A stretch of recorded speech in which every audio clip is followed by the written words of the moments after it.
Like all hobbies, wargaming and mini painting can be extremely expensive. So today, I have a couple ideas. I'm not the richest man in the world, despite what my job may tell you. This is what I do for a living. I sell really high-end speakers to people who are clearly doing something that I'm not. I'm not complaining about that. I'm just saying, honestly, like, if you're really into something, you invest a lot of time and money into it. I mean, this is my current desk that I've spent a lot of time working on. At the end of the day, man, hobbies are expensive. So today we're going to try and wargame on the cheap. Recently I purchased this Marshy Dog Armored Trooper Votoms thingy for like $6 on eBay.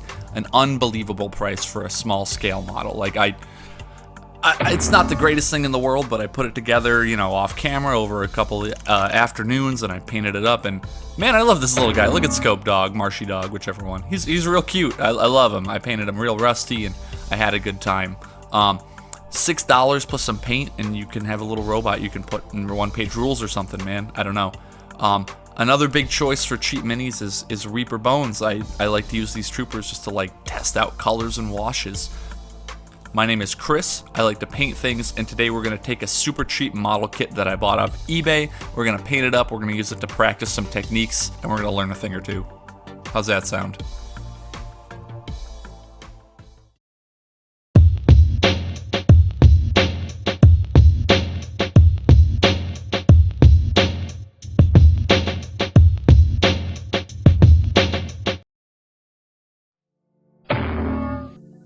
As someone who's kind of looking to add portability to their hobby so I'm not stuck in a corner, I found this really cool light at the store. I genuinely don't know where, but it's portable and battery powered, and it makes for like a nice little way to like illuminate my space when I'm working at night.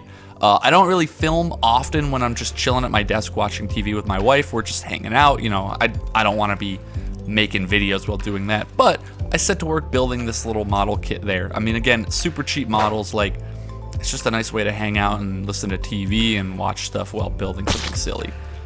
I really like plastic on sprue, and as a guy who's really thrifty and buys stuff on eBay, it was nice to actually buy like a plastic sprue, again, for like a really reasonable price.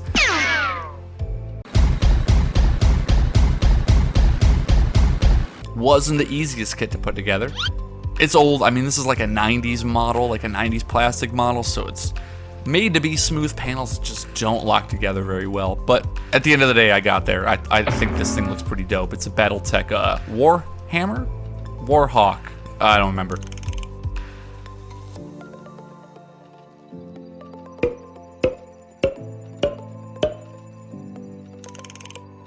As someone who's never like content with a kit as is, especially one that I really screwed the pooch on the legs of, I really like to modify it. I don't know if it was me. I know I messed up a few times in building this kit, or if it was just the nature of the beast from how old it was. Like, these things just didn't fit together super well. I used, you know, Tamiya thin cement. I mean, I thought it was supposed to be ideal for welding stuff together, but I don't know, man. I'm not the best at this. So what I did was I took some of this nice EVA foam, courtesy of Bill Making Stuff, and I'm going to use it to cover up all those seams and kind of add my own personal spin on this.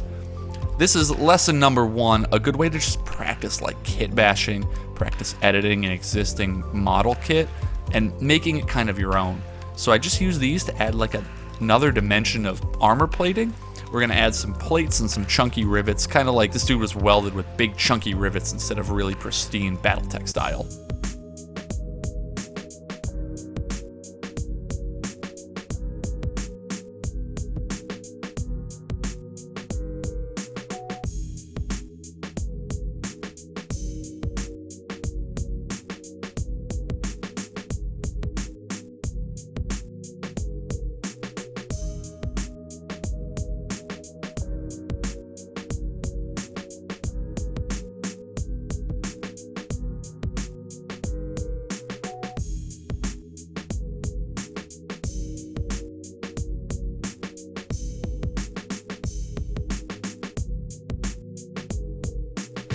Another fun way to customize models is to add like exposed wiring, especially like robots, and we're gonna make him look kind of beat up and again like he was fixed. He wasn't like off the assembly line. So I stuck some of this generic holiday wire into his armpit, well, his shoulder blade, and I just wrapped it around. I don't know, I'm just adding like details like those chunky rivets you saw. I don't want him to look plain and normal. I want to add like a fourth dimension. I don't know, man. I'm just rambling. Have you ever tried to ramble over you just doing one task for like a minute? I bet you haven't. Either way, I added some loose wire to look like his arm broke and someone kind of scratched it back together to try and make it look like it was working again. Ignore the Hitler stash. I thought he looks pretty cool regardless. I'm gonna paint over it. I thought it came out really nice. I added some extra trim, a little extra bulk, without really taking away the silhouette of the model. But this is him before the nice unifying spray prime.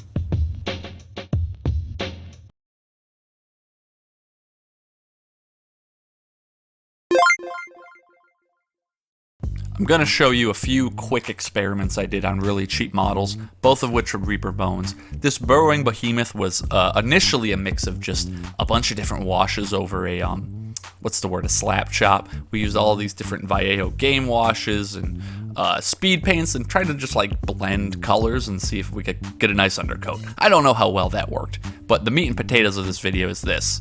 So recently I bought these paints from Pro Acryl and we're gonna try them out. A flesh tone, white, which I hear is the best white in the game, and an orange, because orange is never really good in a mini painting line.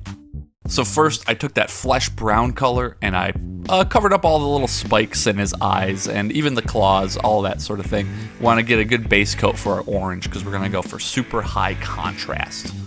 This is also going to be a base coat for white. So then we take that orange and we start layering it up slowly over time with thin layers. This orange from Pro Acryl definitely had better coverage than I'm used to for an orange, but it still dried much thinner than it went on. We just do more and more sparing highlights, eventually getting to the tip of our pure orange. Then I'm going to start mixing that brown color with white to kind of get this weird flesh tone. Don't worry, we're going to blend it together a little bit better until we're highlighting up with pure white. These are a little chunkier highlights, so not like great glazes, but I actually think they kind of came out cool and cartoony, at least for this model.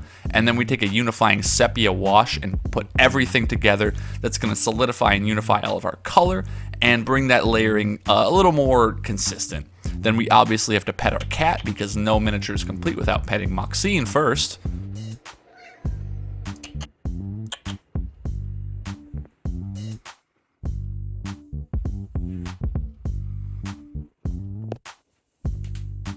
Ow, don't bite me. No biting.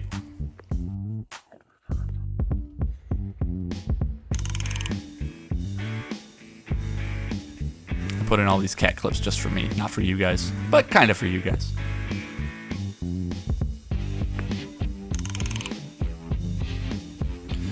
And that leaves us with this, a really nice high contrast, cartoony looking alien covered in Pro Acryl paint, blended very nicely and unified with a wash. Tell me what you think. So if you couldn't tell by that last clip, I'm kind of dipping my toes into YouTube Shorts before the government takes away TikTok or whatever the hell is going on outside of my painting desk.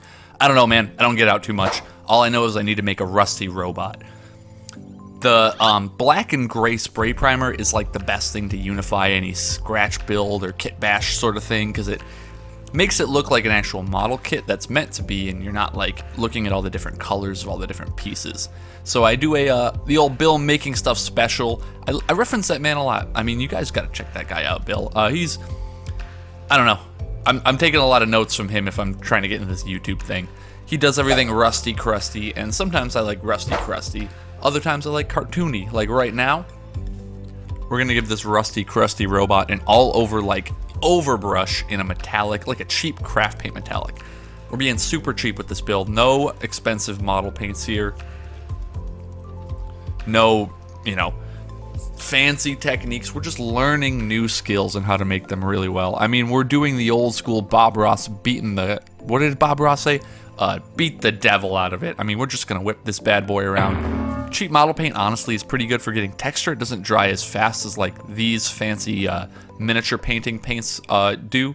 So I'm gonna mix a couple paints to try and get like a good consistency. The color I'm going for is for my AC from Armored Core 6, which I for some reason forgot to put a picture of. Maybe I'll remember to do it in the edit later. He's like white and like off tan khaki yellow color. I tried a few colors on the heels of this bad boy just to see what had good coverage, and I found that obviously it's white. I mean, nothing's got great coverage. So we're gonna go for a really messy paint job.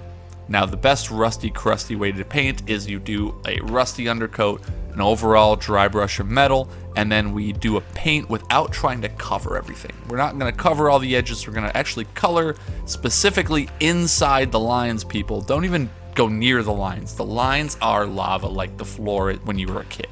I think this actually looks pretty cool. I don't know, it's the easiest paint job I've ever done. We then layer up with a dark sand, which sounds silly because it's our lighter color, but then I'm gonna use that and even ignore the edges a little bit more to have like a pretend edge highlight. So we have 2 levels of this off yellow tan color. I don't know, I think it's a really nice color. I think it works really well when you rust it up. I just painted over pretty unevenly, and this paint job took like no time at all. It was kind of nice for that. And then you can come back up and neaten up all of those rough edges by taking a real color like this military like blue gray and going over all of our metallic trim.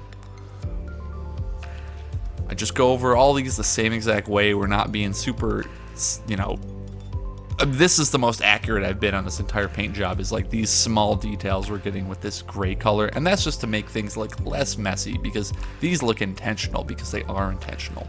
I think I'm rambling about the painting at this point because the painting isn't the point of the video. The point of the video is how quickly you can paint something if you want it to look rusty crusty.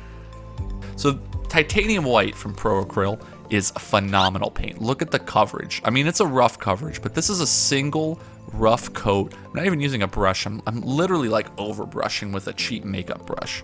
Now, pro tip, I have a makeup brush exclusively just for white paint, so it doesn't, you know, mix with anything and turn off white. But man, that did the job. I think I did 2 coats just for more even coverage, but geez, that looks really nice. Can't really complain.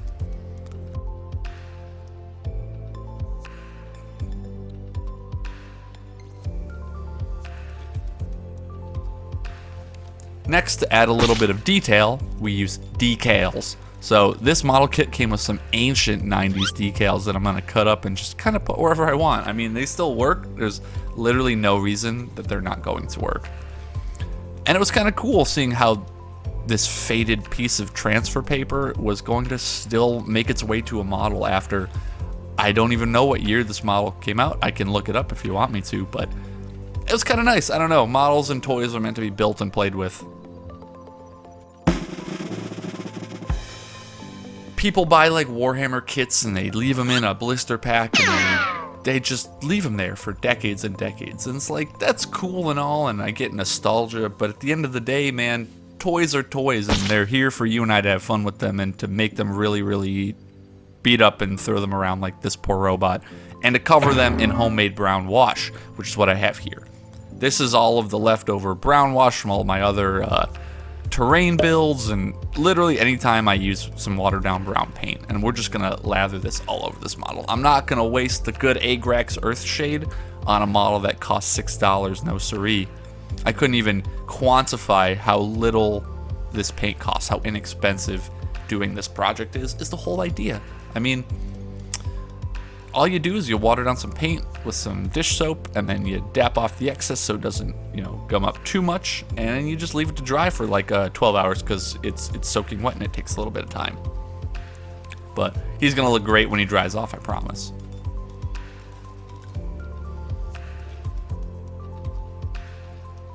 Yeah, there he is. There is our Warhammer. I don't know, he looks pretty fucking cool. For like the half hour of painting I did on him, you could call it there and throw him on the table and, you know, leave it at that.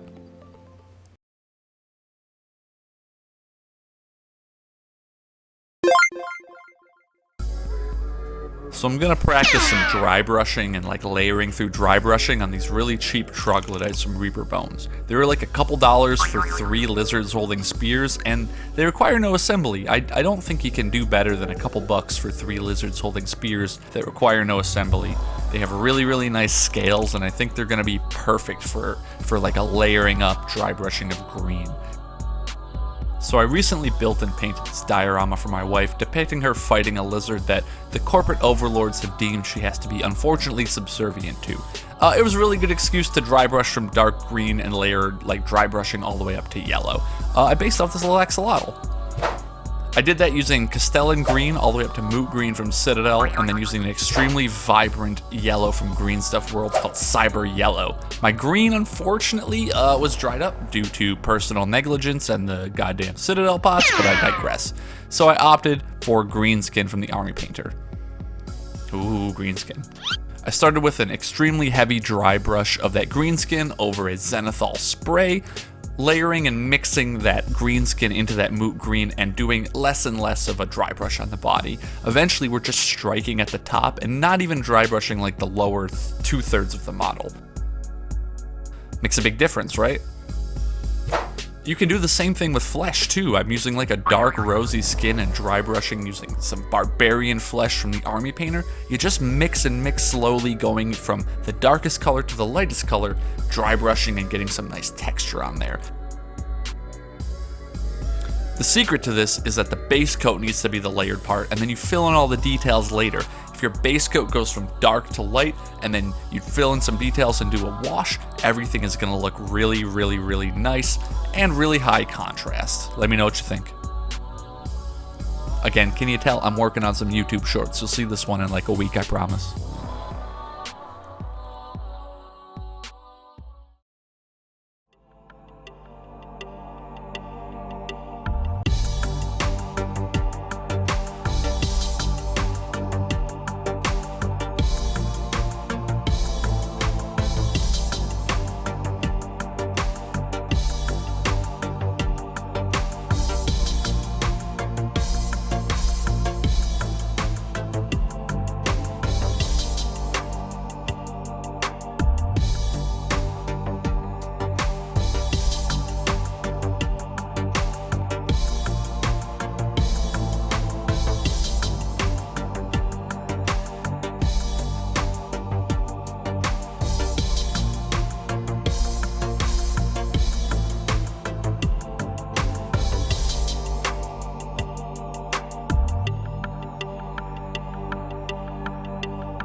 Now the last new technique I'm going to try is weathering through sponging. I bought these natural sponges at the actual craft store, and we're going to use like a really dark, ruddy brown color for this. It's going to add a little wear and tear to your models, and then afterward you're just going to edge highlight it and bring it all back together. Easy.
Well, that is it from me. Let me know what you thought. Let me know if I was a little too rough on the old Warhawk here. I did throw him across the table a couple of times, and I hit him with paint pots and stuff.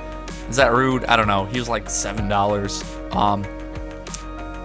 At the end of the day, man, like I said, wargaming can be a really expensive hobby. Sometimes I don't know how people do it. I don't know how you live and you pay for food and bills and you also buy Warhammer miniatures.